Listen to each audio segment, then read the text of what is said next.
कहानी की शुरुआत में हम नजीब और हकीम नाम के दो भाइयों को सऊदी अरब के एयरपोर्ट में देखते हैं। ये दोनों भाई सऊदी अरब में पैसे कमाने आए थे, लेकिन एयरपोर्ट पर उनका मालिक उन्हें लेने नहीं आता और ऐसे ही शाम हो जाती है। तभी एक आदमी उनके पास आता है और दोनों के पासपोर्ट मांगता है और उन्हें अपने पास लेकर जाता है। फिर नजीब उस आदमी से पानी मांगता है, लेकिन वो पानी देने से मना करते हुए उन्हें गाड़ी में पीछे बैठने के लिए कहता है।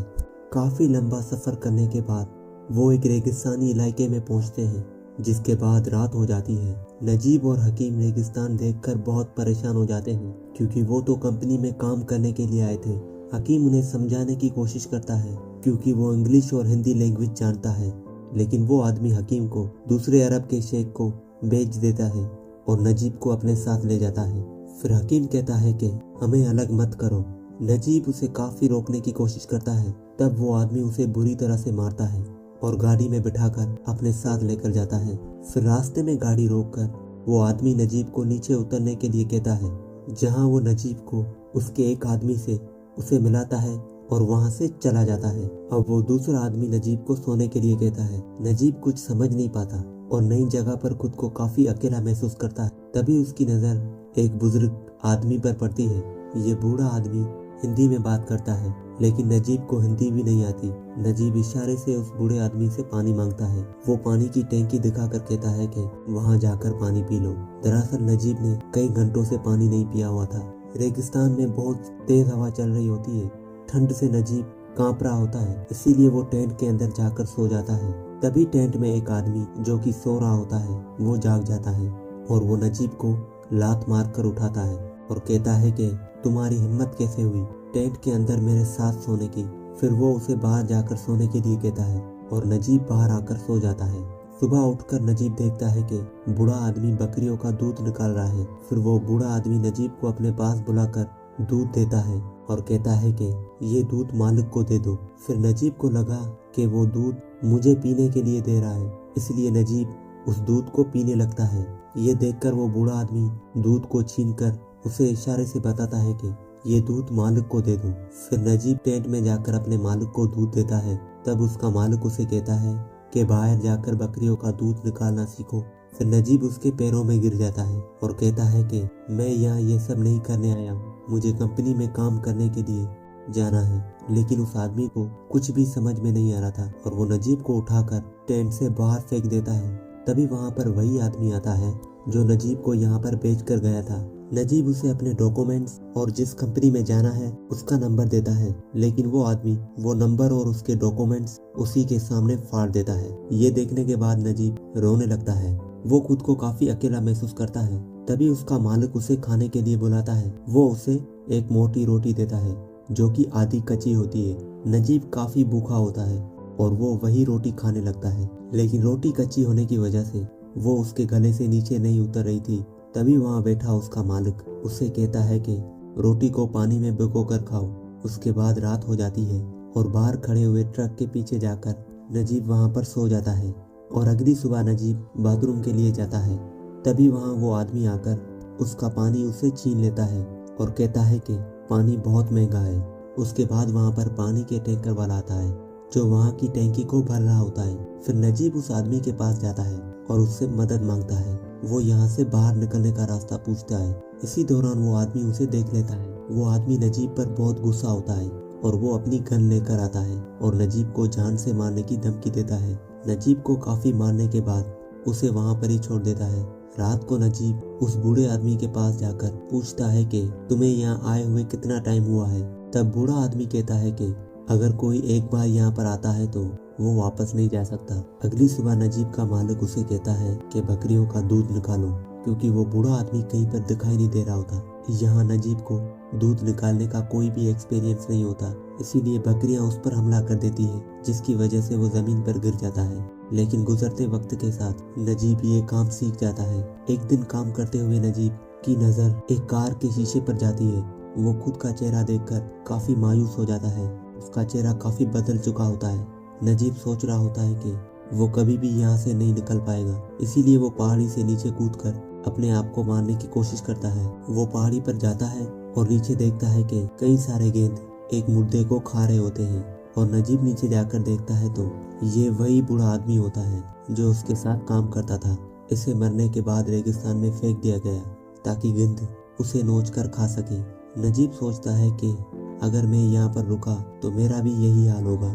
तब नजीब वापस आ जाता है और अगली सुबह वहाँ से भागने की कोशिश करता है, लेकिन उसके मालिक को पता चल जाता है। वो ऊंट पर बैठकर उसका पीछा करता है और वो गोली चलाता है। गोलियों की आवाज़ सुनकर नजीब रुक जाता है। उसका मालिक उसे बहुत बुरी तरह से मारता है और उसका एक पैर तोड़ देता है ताकि वो फिर से भाग ना पाए। अब इसके बाद रात हो जाती है और नजीब बड़ी मुश्किल से अपने हाथ खोलकर पानी पीता है। वहाँ पर काफी वक्त गुजर जाता है और हम देखते हैं कि काफी वक्त गुजर चुका होता है। एक दिन वो रेगिस्तान में भेड़ों को चरा रहा होता है, तभी अचानक बारिश होने लगती है। नजीब अपने बकरियों को लेकर गुफा के अंदर सहारा लेता है। कुछ देर बाद उसे आवाज सुनाई देती है और वो गुफा से बाहर निकलकर उस आवाज की तरफ जाता है। कुछ दूरी पर उसे एक आदमी दिखाई देता है। यहाँ पर ये आदमी कोई और नहीं बल्कि वो नजीब का भाई होता है जिसका नाम हकीम होता है। वो दोनों एक दूसरे के गले मिलकर बहुत रोते हैं। दोनों को अपनी आंखों पर यकीन नहीं होता कि कई सालों से ये दोनों गुलामी की जिंदगी जी रहे होते हैं।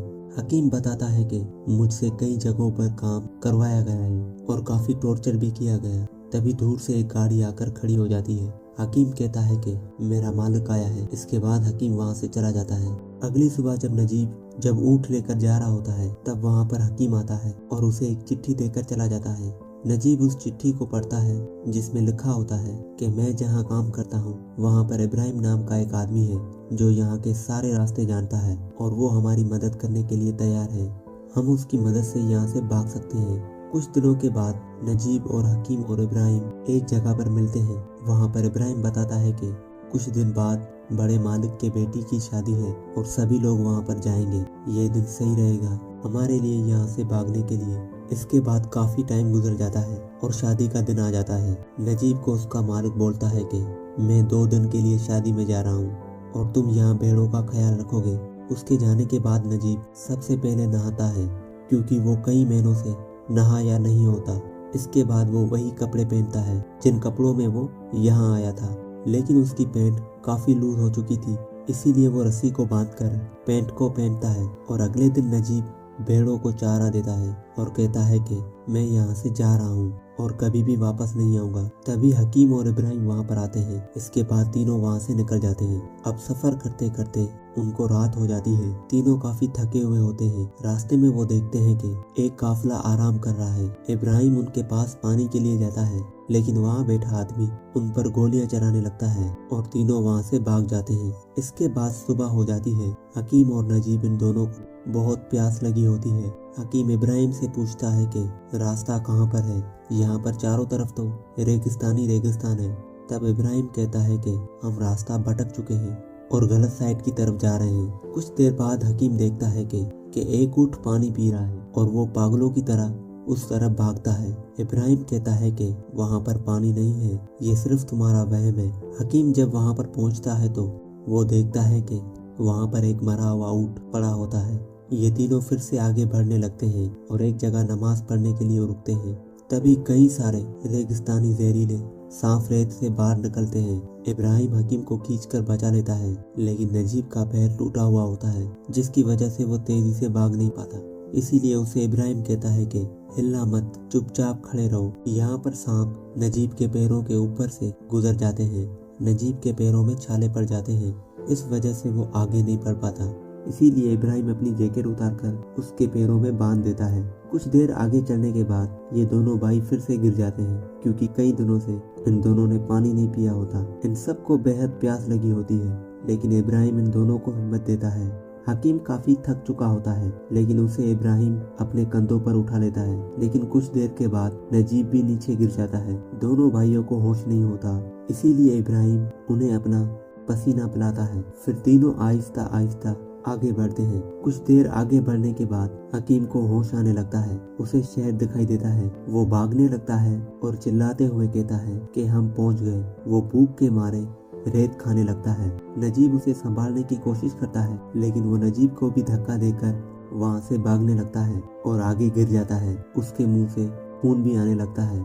नजीब अपने भाई को बचाने की कोशिश करता है, लेकिन हकीम की सांसें रुक जाती है। तभी रेगिस्तान में एक खतरनाक तूफान आता है। इब्राहिम नजीब को बचाकर आगे ले जाता है, लेकिन वो दोनों तूफान की लपेट में आ जाते हैं। कुछ देर के बाद तूफान भी खत्म हो जाता है। इब्राहिम और नजीब जिंदा होते हैं। नजीब खड़ा होकर अपने भाई को आवाज देता है, जिसकी डेड बॉडी तूफान में ढक चुकी थी। इब्राहिम नजीब को कहता है कि अगर हमें जिंदा रहना है तो आगे बढ़ना होगा। इसके बाद ये दोनों आगे बढ़ने लगते हैं और सफर में चलते चलते इनको शाम हो जाती है। तभी उन्हें पेड़ और पानी दिखाई देते हैं। दोनों उस तरफ पागलों की तरफ बढ़ते हैं, लेकिन इब्राहिम नजीब को पानी पीने से रोक देता है, क्योंकि ये पानी जहरीला भी हो सकता था। इब्राहिम एक कपड़े को गीला करके नजीब को पानी पिलाता है और खुद भी पीता है। वहाँ पर उन्हें एक खाली बोतल भी मिलती है, जिसकी मदद से वो एक धुन बजाता है। कुछ देर बाद उन्हें आसमान में परिंदे दिखते हैं, जिससे इन्हें समझ में आ जाता है कि किस तरफ जाना चाहिए। वो दोनों उसी साइड की तरफ जाने लगते हैं जिस तरफ परिंदे उड़ रहे थे। अब रात होने वाली होती है और नजीब की हालत काफी खराब हो चुकी थी। रात को वो वहीं सो जाते हैं। अगली सुबह जब नजीब की आंखें खुलती है तो वो देखता है कि इब्राहिम वहाँ पर नहीं है। तभी उसे पानी की बोतल वहाँ पर दिखाई देती है, जिसे इब्राहिम रख कर चला गया होता है। और अब रेगिस्तान में नजीब अकेला आगे बढ़ता है। भूख और प्यास ने उसे काफी कमजोर कर दिया था। उसके पैर में भी काफी दर्द हो रहा होता है। वो पानी की बोतल निकालकर पीने लगता है। तभी उसे वहाँ पर गाड़ियों के गुजरने की आवाज सुनाई देती है और वो उसी साइड भागने लगता है। वो देखता है कि वो हाईवे पर पहुंच चुका है। वो हाईवे पर काफी देर तक मदद लेने की कोशिश करता है। उसे वहाँ पर शाम हो जाती है। वो रोड से गुजरती हुई गाड़ियों को रोकने की कोशिश करता है, लेकिन पूरी रात खड़े होने के बाद भी वहाँ पर कोई भी नहीं रुकता। अगली सुबह नजीब रोड के बीच से आगे जा रहा होता है। तभी एक कार उसके पास आकर रुकती है। ये कार एक शेख की होती है। शेख उसे अपनी गाड़ी में बिठाता है और पीने के लिए पानी भी देता है। वो शेख शहर में आकर नजीब को एक इंडियन होटल के सामने छोड़ देता है, जहाँ का मालिक बहुत अच्छा होता है, जो भटके हुए आदमियों की मदद करता है। वो नजीब को नहलाता है, उसके बाल भी कटवाता है। नजीब की तबीयत काफी खराब होती है, इसीलिए वो वहीं पर डॉक्टर को भी बुलाता है और उसका ट्रीटमेंट करवाता है। नजीब पूरी रात आराम करता है। अब वो काफी ठीक महसूस करता है। फिर होटल का मालिक नजीब को कहता है कि तुम्हारे दिए हुए पते से तुम्हारे फैमिली से कांटेक्ट हो चुका है। इसके बाद वो नजीब की फैमिली से उसकी बात करवाता है। अब नजीब अपनी फैमिली से बात करते हुए बहुत रोता है और उसके बाद कहानी का एंड हो जाता है। अगर ये कहानी आप दोस्तों को अच्छी लगी हो तो प्लीज़ मेरे चैनल को सब्सक्राइब और वीडियो को लाइक ज़रूर कर देना। तो मिलते हैं किसी नई वीडियो में।